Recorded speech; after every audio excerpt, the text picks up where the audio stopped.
Les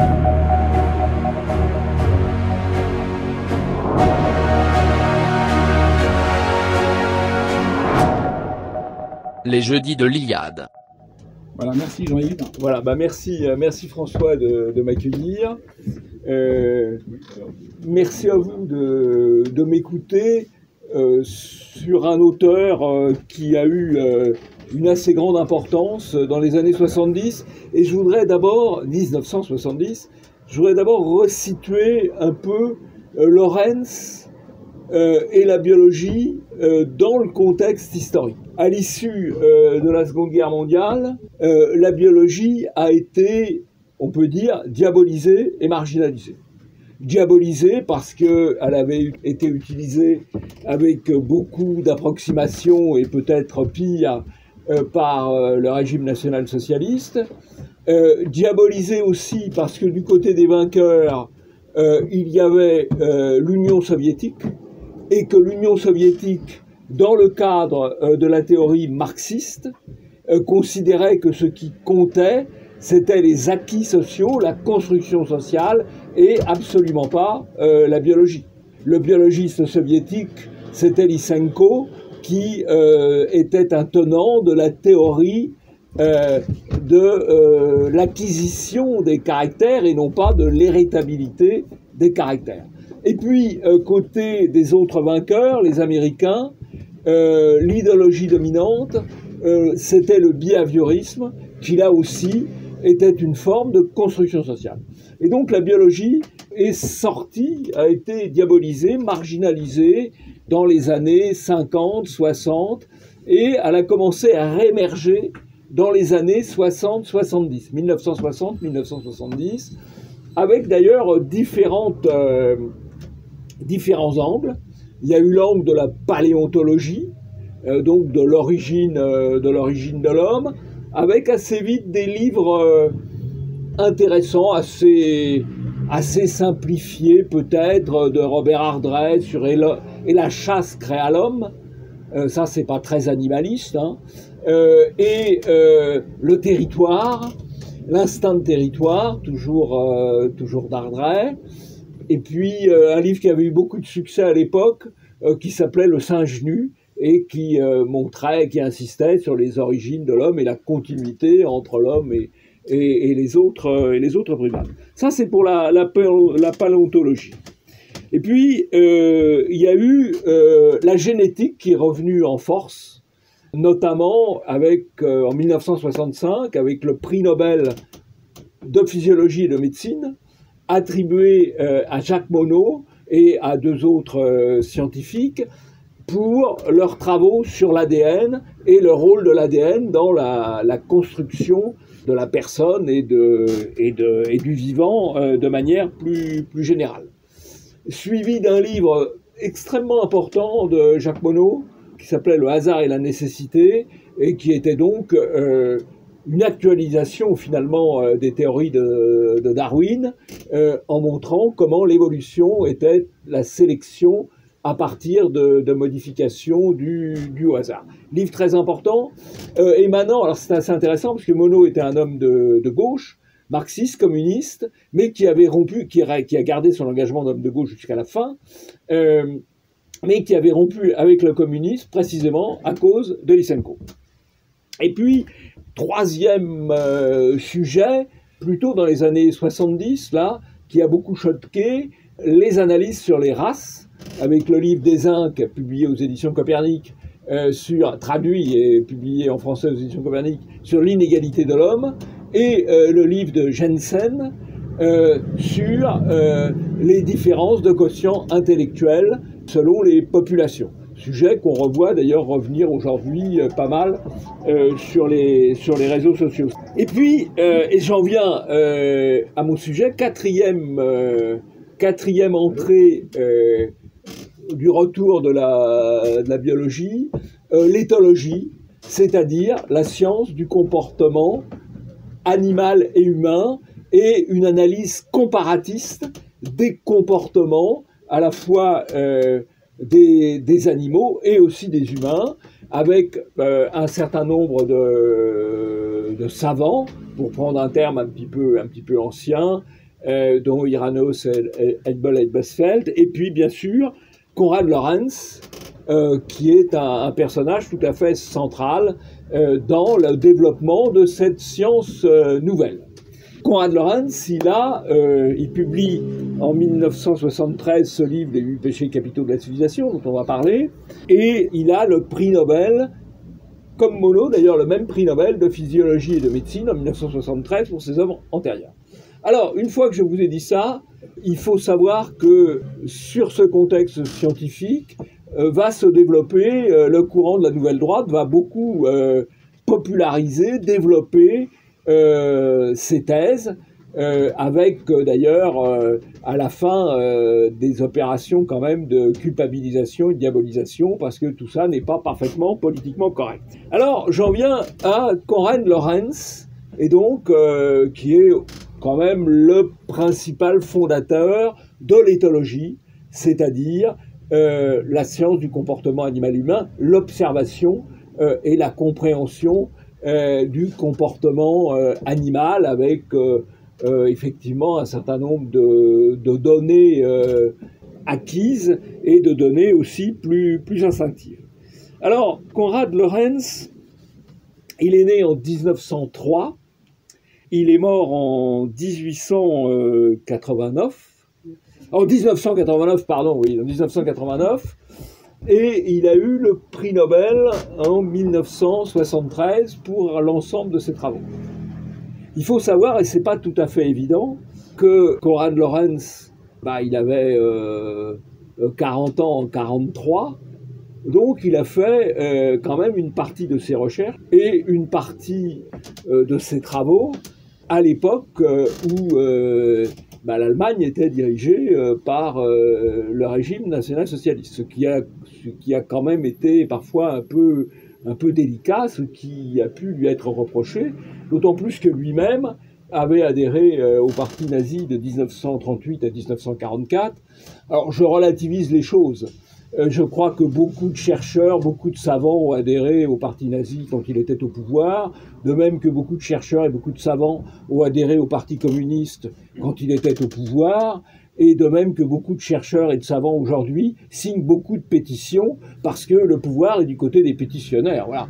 C'est assez naturel. Vous êtes chercheur ou vous êtes homme de culture, vous avez envie d'avoir des moyens, et donc c'est assez naturel d'être assez bien avec le pouvoir. Alors évidemment, quand le pouvoir est diabolisé, après, c'est un petit peu gênant. Alors Lorenz, malgré tout, a fait des études tout à fait intéressantes, y compris à cette époque. Il était titulaire de la chaire de Kant à l'université de Königsberg. Alors Königsberg, ça fait un peu rêver comme mot. Quand on sait qu'aujourd'hui c'est Kaliningrad, on a une vision un petit peu différente des choses, y compris en termes urbanistiques, parce que sur les ruines, on a construit des immeubles, bon, pas toujours très esthétiques, mais Konrad Lorenz a donc occupé la chaire de Kant à Königsberg, et c'est un homme qui a touché effectivement à beaucoup de sujets, indépendamment de ces sujets proprement scientifiques. Alors, là où il a été assez habile, c'est qu'il a su acquérir la sympathie du public. D'abord, je ne sais pas où est sa photo, où il a une très belle tête, avec une belle barbe, il fume la pipe, tout ça est rassurant. Et en dehors de ses œuvres proprement scientifiques, il a fait un certain nombre de livres, encore une fois, qui ont été grand public, mais qui ont aussi apporté quelque chose. Tous les chiens, tous les chats. Donc ça nous amène quand même pas mal de sympathie. Il parlait aux mammifères, aux oiseaux et aux poissons. Et on pourrait dire même qu'il parlait aux puces. Parce qu'une partie de ses travaux, quand il était, après la guerre, il a passé 3 ans dans les camps soviétiques, en Arménie, et il étudiait sur sa peau les puces.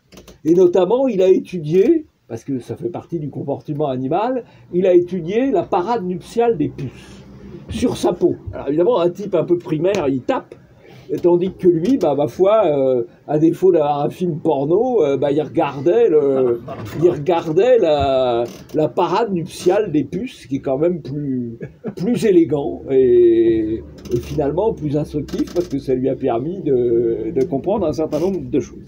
Alors, et donc il s'est rendu sympathique avec ça. Il s'est rendu sympathique aussi parce que il a étudié beaucoup les oies et il a montré notamment le comportement d'empreinte, comment un animal construit sa relation au autrui, et notamment avec l'empreinte, naturellement avec ses parents, mais il peut y avoir, c'est ce qu'on voit notamment dans les animaux domestiques, il peut y avoir un phénomène d'empreinte vis-à-vis de l'homme qui est perçu comme un congénère ou comme un parent par l'animal domestique, qui peut d'ailleurs être perçu comme un congénère. On explique aux gens qui voient un petit chevreuil seul laissé par sa mère pendant qu'elle est partie brouter, si jamais les humains, avec la meilleure intention du monde, s'occupent du chevreuil, eh bien ils perdent le chevreuil, parce que le chevreuil va ressentir l'humain comme proche, comme étant de sa famille, ce qui est évidemment pas tout à fait conforme. Alors, Konrad Lorenz aura un certain nombre de livres tout à fait importants. L'essai sur le comportement animal et humain, qui reprend un certain nombre de ses travaux assez anciens. L'envers du miroir, qui est un livre autant philosophique que biologique, qui explique comment se construit la pensée, comment les hommes perçoivent le monde. Et puis un livre qui a été le livre qui a fait un petit peu polémique, pour employer du vocabulaire politiquement correct, qui est le livre qui est traduit en français, L'agression, une histoire naturelle du mal, qu'en fait est un peu une traduction biaisée, parce que la vraie traduction a été plutôt l'agressivité, et donc il analyse dans le monde animal et aussi dans la transposition dans le monde humain, eh bien, le rôle de l'agression pour défendre le territoire, affirmer sa position dans la compétition à l'intérieur de son espèce et non pas vis-à-vis des autres espèces. Son dernier livre, c'est L'homme dans le fleuve du vivant, qui est assez important aussi, parce que je crois qu'aujourd'hui, où on est dans le délire écologique et parfois le délire animaliste, eh bien, il replace les choses à leur juste place. Alors, il a changé, Konrad Lorenz, il a changé notre regard sur l'animal. Il a changé le regard sur l'animal parce que on voit l'animal à sa suite comme une personne qui est capable d'intelligence, qui est capable de raisonnement, qui est capable de sentiment. Et c'est pas du tout l'animal machine tel qu'il avait pu sortir des forgeries rationalistes du XVIIe ou du XVIIIe siècle. Et donc, dans le prolongement d'ailleurs de ces travaux, il y a eu un livre d'Yves Christen, collaborateur d'Éléments, et qui est une personnalité particulièrement intéressante. L'animal est-il une personne? C'est tout à fait dans le prolongement des travaux de Lorenz. La réponse d'ailleurs d'Yves Christen étant oui, parce qu'il pose toutes les questions. Est-il intelligent? Oui. Est-il capable de raisonnement? Oui. Est-il capable de sentiment? Oui. Est-il capable... Bon. Et donc, il a changé vraiment le regard sur... Il a aussi changé le regard sur l'homme, d'un certain point de vue, parce que on voit que le comportement humain, il renvoie aussi, même s'il y a toute l'importance de la culture derrière, il renvoie aussi aux fondamentaux du comportement animal. Alors, j'en viens, donc là vous avez un certain nombre de livres qui, eux, parce que je parle évidemment, ça je n'ai pas fait une bonne manière à Nouvelle Librairie en choisissant un livre épuisé, mais enfin bon. Et donc, l'agression, une histoire naturelle du mal. Pardon? Ce sera peut-être, oui, ouais, ce sera l'occasion de rééditer. Voilà. L'agression, une histoire naturelle du mal, qui est quand même le livre par lequel il est rentré en quelque sorte dans le grand... Enfin, le livre qui a fait polémique et le livre par lequel il est rentré dans le grand public, c'est tous les chiens, tous les chats et l'homme qui parlait aux mammifères, aux oiseaux et aux poissons. Voilà. Alors, les 8 péchés capitaux de notre civilisation, donc c'est plutôt un livre, comment pourrait-on dire, de réflexion politique et de réflexion politique, mais de réflexion sur la civilisation, donc sur les choses qui sont tout à fait fondamentales. Alors, les 8 péchés capitaux de la civilisation, quels sont-ils? Eh bien, je vais d'abord parler du dernier, le 8e, qu'il élimine d'ailleurs assez vite, et qui est les armes nucléaires, le danger nucléaire. Il faut voir, on ne parle plus du tout aujourd'hui du danger nucléaire. Il faut voir que dans les années 60-70, on vivait, il y avait dans les grandes peurs, il y a toujours des grandes peurs. Dans les années 60-70, les grandes peurs, ce n'était pas le réchauffement climatique. La grande peur, c'était le Great Freeze, le grand froid, parce qu'il y a eu effectivement, dans un cycle de réchauffement qui a commencé en 1750, il y a eu un petit refroidissement de 1945 à 1975. Et puis, il y avait la peur de l'hiver nucléaire.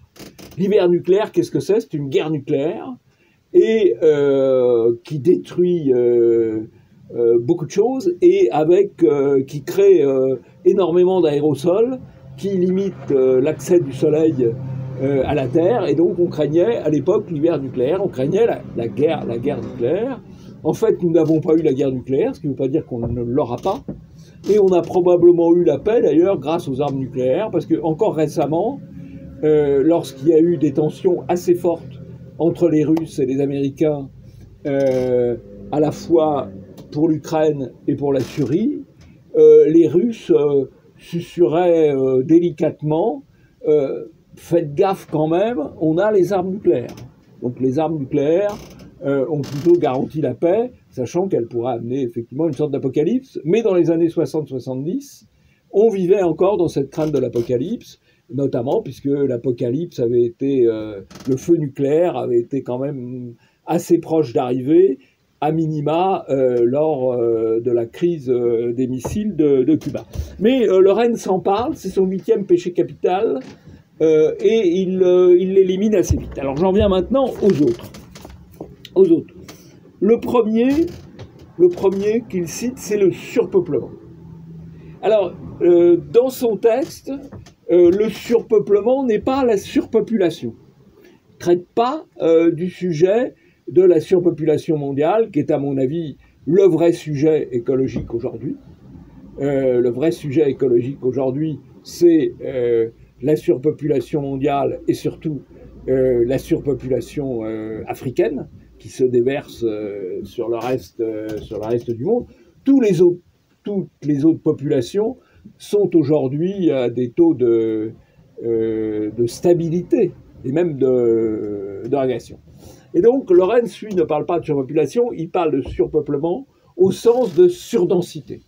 Et donc, ce qu'il critique, c'est la surdensité, à travers ce terme de surpeuplement, c'est la surdensité urbaine,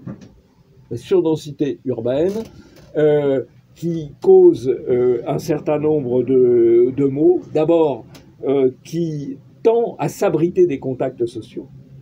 D'ailleurs, si vous prenez le métro, sauf en période de confinement, vous voyez que les gens sont très serrés, mais ils sont dans des bulles complètes. Hein, ce qui explique d'ailleurs que quand il y a un événement dans le métro, personne ne bouge, parce que tout le monde est enfermé dans sa bulle, et ça c'est une conséquence du surpeuplement, et aussi un développement de l'agressivité. Et donc ce qu'il critique, c'est la surdensité urbaine. On peut dire d'ailleurs que les événements récents ont amené de facto une critique de la surdensité urbaine, puisque c'est quand même dans les villes les plus denses que l'épidémie s'est répandue le plus. C'est les grandes villes, forcément, puisque les échanges sont plus nombreux. Et c'est aussi ce qui a amené à un certain nombre de réflexions. Il faut voir que le surpeuplement, de fait, les pays très développés sont tous en situation de stabilité démographique. Si nous n'étions qu'entre Européens en Europe, on serait à la stabilité démographique, voire à la régression. Si nous continuons d'augmenter en termes de population, en termes de densité de population, c'est parce que ceux qui arrivent d'ailleurs, au fond, bloquent la régulation qu'on peut penser naturelle des populations européennes ou des populations d'ailleurs asiatiques, puisqu'on observe des phénomènes comparables dans l'Asie développée.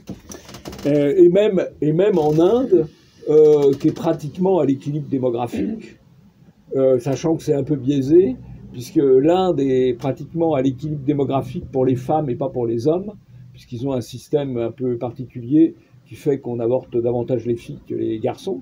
Mais le nombre de femmes le nombre d'enfants-filles qui naît en Inde est à peu près à l'équilibre, quoi, 1 pour 1, une fille pour une femme, pratiquement. Bon, ça c'est donc le premier volet qu'il souligne, le surpeuplement entendu comme surdensité. Le deuxième sujet, c'est la dévastation de l'environnement. La dévastation de l'environnement, alors là aussi, la dévastation de l'environnement, il ne parle absolument pas du réchauffement climatique, qui est pas un sujet à l'époque. Il parle par contre de la densification, de l'artificialisation des sols, au fond, tout ce qui commence à se produire dans les années 60 et qui n'a fait que s'amplifier depuis. Et il part aussi de la destruction de la beauté et au fond de la vie dans des zones urbaines où toute grandeur est impossible. Donc il y a une critique assez forte finalement de l'urbanisation sauvage qui se manifeste dès les années 60-70 et qui d'ailleurs n'a pas cessé depuis. Donc en ce sens, le livre est assez prémonitoire. Alors il avait beaucoup de chance quand même, Konrad Lorenz, c'est qu'il ne connaissait pas les éoliennes. Mais elles n'ont rien arrangé depuis. Le troisième péché capital de notre civilisation, c'est la course contre soi-même. C'est-à-dire, au fond, l'excès de compétition, le fait d'être accaparé par ce qui est immédiat et au détriment du recul et de la prise de réflexion. De ce point de vue-là, ce qu'on vit avec Internet et les réseaux sociaux, évidemment, aggrave encore le phénomène, même si personnellement je les pratique beaucoup, mais ça n'interdit pas l'autocritique, aggrave encore le phénomène d'une l'accaparement par l'actualité, par le fait d'être toujours sur la brèche en quelque sorte.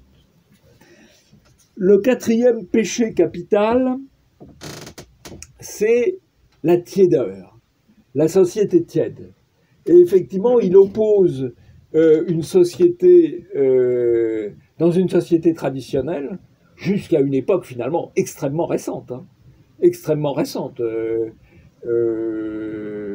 Bon, moi je suis plus âgé que beaucoup d'entre vous, mais à l'échelle de mes grands-parents, quand même pas très très loin, on savait ce que c'était qu'avoir froid, qu'avoir faim, qu'avoir chaud, enfin toutes choses dont objectivement qu'on a un peu perdu dans la société contemporaine, sauf à pratiquer certaines activités sportives ou pour les jeunes faire du scoutisme, etc. Coucher dehors est quelque chose qui n'est plus pratiqué, qui apprend quand même qu'il peut faire froid, qu'il peut pleuvoir, et donc voilà. Et ça, c'est la négation de la société tiède.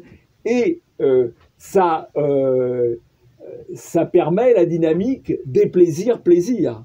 C'est-à-dire que derrière l'effort, il y a la satisfaction de l'effort accompli. Derrière le fait d'avoir eu froid, il y a la satisfaction de se trouver auprès d'un feu. Et pour lui, tout ça est aplani dans la société contemporaine. C'est ce qu'il appelle la tiédeur. On pourrait d'ailleurs ajouter quelque chose qui est un autre des thèmes qu'il a développé, dont il parle un peu dans les 8 péchés capitaux, et qui est le fait que pour lui, l'homme contemporain est domestiqué comme l'animal est domestiqué. Et il le voit par le fait que les traits s'empâtent, que les gens sont assez vite obèses, comme l'animal domestique. L'animal domestique, le chien, il n'a pas l'allure du loup. Hein, et l'homme contemporain n'a pas non plus forcément l'allure de l'homme combattant des années antérieures, surtout s'il boit du Coca-Cola, par exemple. Alors, le 5e point, honnêtement, je ne le trouve pas très clair. C'est ce qu'il appelle la dégradation génétique. Il pense qu'il y a une dégradation génétique qui fait que les hommes contemporains vont être moins sociables, vont avoir des comportements déviants plus importants que les hommes traditionnels.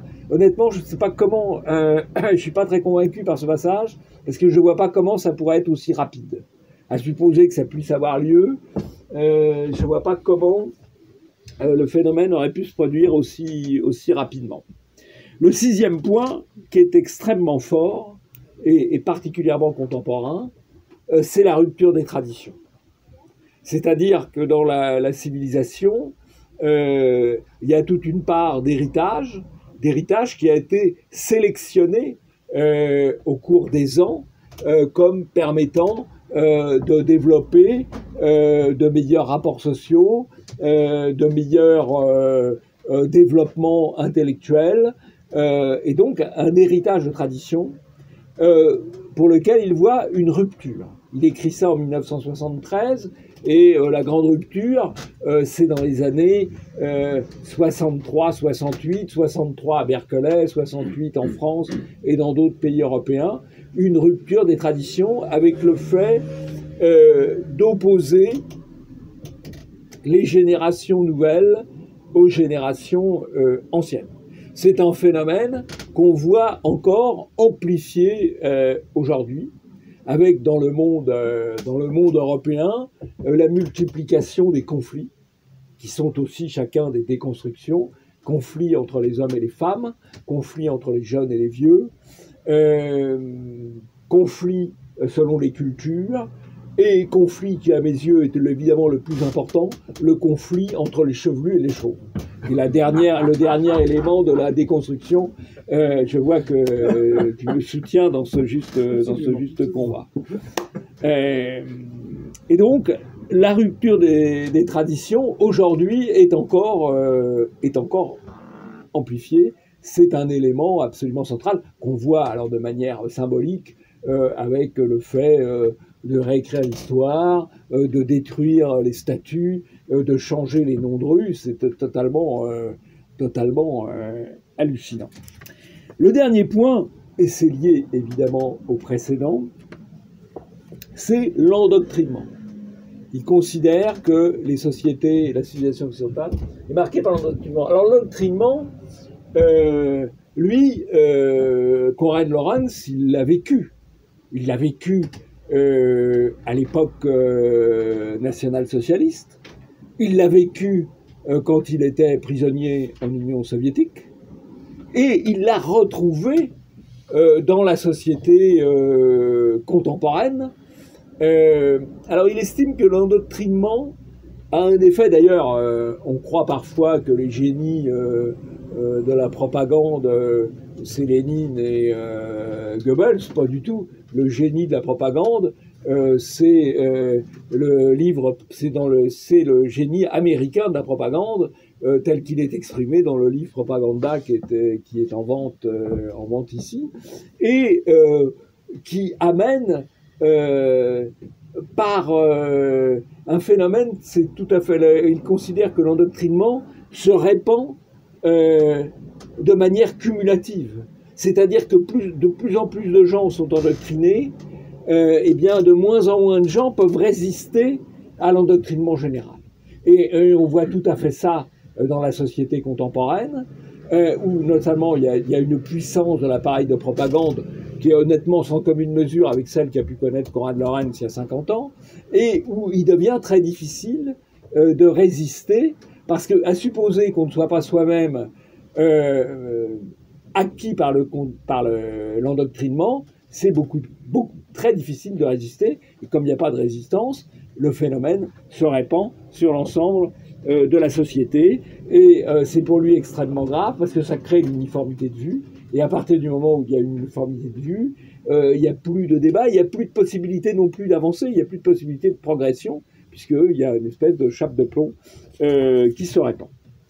Donc voilà les 7 péchés capitaux. J'ai laissé le nucléaire, le 8e c'est le nucléaire. Voilà les 7 péchés capitaux qu'il décrit, et je pense que c'est un livre qui a sans doute écrit relativement rapidement, hein, qui est traduit, comme me faisait remarquer François, de manière un peu imparfaite, mais qui est très bien vu, parce que au fond il y a 47 ans, et donc c'est un livre qui a dû être écrit il y a à peu près 50 ans et a été publié en 73, il y a quand même un excellent panorama de la critique de la civilisation actuelle.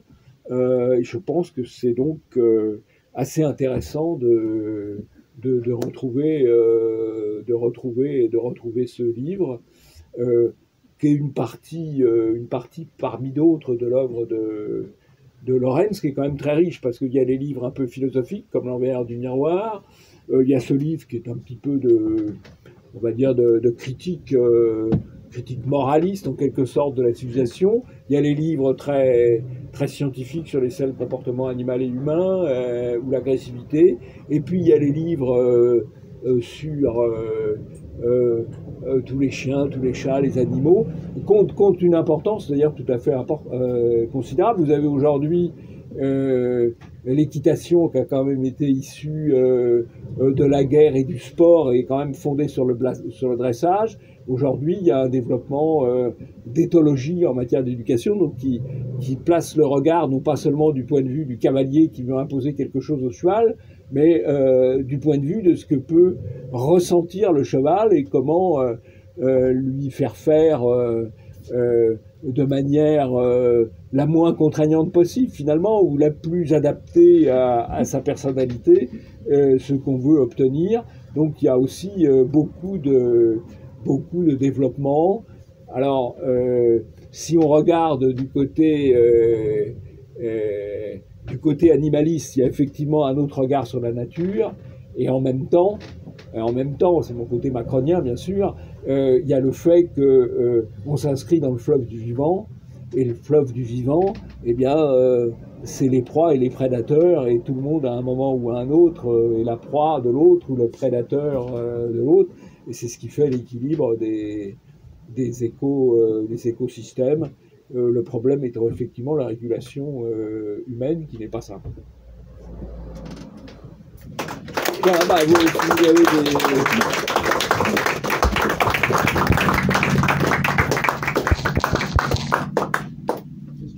Question ?